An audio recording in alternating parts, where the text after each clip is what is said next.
আজকে খুব মজার একটা রান্না শেয়ার করব আপনাদের সাথে। রাজা হাঁসের গোশত, তাও আবার নারকেল দিয়ে। আমাদের বরিশালে কিন্তু এই হাঁসের গোশতটা খুবই ফেমাস, বিশেষ করে শীতের সিজনে।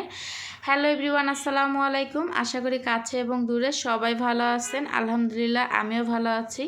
অনেক দিন পরে একটা লং ভিডিও শেয়ার করতেছি। তো লং ভিডিও আমি আগেও শেয়ার করতাম, কিন্তু ইদানিং হচ্ছে লং ভিডিও শেয়ার করলে রিলস আকারে হয়ে যায়। একটা লং ভিডিও 3 মিনিটের মতো ছাড়লে 4-5টা রিলস হয়ে যায়। তো যাক, আজকে আবার ট্রাই করতেছি, হয় কি না আমি জানি না। তো এখানে হচ্ছে হাঁসগুলো চামড়া সহকারে খুব সুন্দর করে, প্রায় 4 কেজির মতো হবে হাঁসটা। তো এটা ছিল অনেক আগের একটা ভিডিও, আমি লং ভিডিও ছাড়তে পারি না দেখে আর কি, এটা হচ্ছে আমি ছাড়তে পারিনি এই ভিডিওটা। তো এটা গ্রামে যখন গিয়েছিলাম তখন কিছু ভিডিও শেয়ার করছিলাম, তখনকার একটা ভিডিও। তো এখানে আমি সব মশলাগুলো হাতে বেটে নিছি। এখানে দিছি পেঁয়াজ বাটা, রসুন বাটা, আদা বাটা, জিরা বাটা, তারপর হচ্ছে গিয়ে সব কিছু আর কি বেটে দিছি। তো এখানে 3-4টা শুকনো মরিচ দিয়ে দিছি, তারপর তেজপাতা, লবঙ্গ, গোলমরিচ, দারুচিনি। তারপর এটা একটু ভালো মতো তেলে ভেজে তারপর এখানে গুঁড়া যে মশলাগুলো ওইগুলো দিয়ে দিতেছি। এখানে হলুদ গুঁড়ো, মরিচের গুঁড়ো, ধনিয়ার গুঁড়ো, যা যা আর কি গুঁড়ো মশলা গোশে ব্যবহার করে ওইগুলো। আর বিশেষ করে হাতে বেটে যে কোনো জিনিসেই কিন্তু মশলাগুলো হাতে বেটে রান্না করলে কিন্তু বেশি স্বাদ হয়। তো এখানে এই যে আমি গুঁড়ো মরিচগুলো দিলাম, তারপর হলুদ, ধনিয়া গুঁড়ো সব কিছু দিয়ে এটাও কিন্তু একটু আমি ভালো করে আদা রসুন বাটা যে মশলাগুলো দিছি এটার সাথে ভালো করে কষিয়ে নিছি।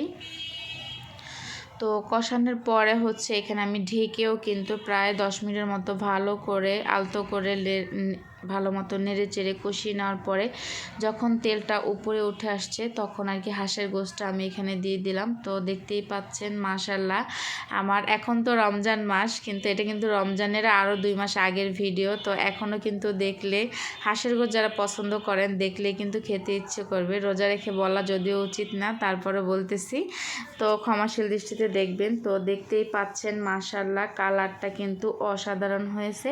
তো আমি কিন্তু এখনও কিন্তু নারকেল বাটাটা দেই নাই, কারণ আমার মা শিখিয়েছে নারকেল বাটাটা যদি গোশ মনে করেন 10%-এর ভিতর 8% সিদ্ধ হয়ে যাবে, তখন ওই পর্যায়ে নারকেল বাটাটা দিলে আর কি টেস্ট ভালো আসে। আর যদি শুরুতেই দিয়ে দেন তাহলে গোশতটা টক হয়ে যায়। তো এই যে দেখতেই পাচ্ছেন আমার গোশত থেকে কিন্তু তেল ছেড়ে দিছে।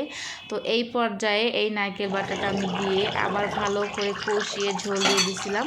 তো ওইটা হয়তো স্কিপ হয়ে গেছে। তো দেখতেই পাচ্ছেন এরকম মাখো মাখো টাইপের আমি নামিয়ে ফেলবো। তো মাশাআল্লাহ গোশতটা খেতে অনেক মজা হয়েছিল। তো কালারটাই কিন্তু দেখলে বোঝা যায় যে গোশতটা কতটা মজা হয়েছিল।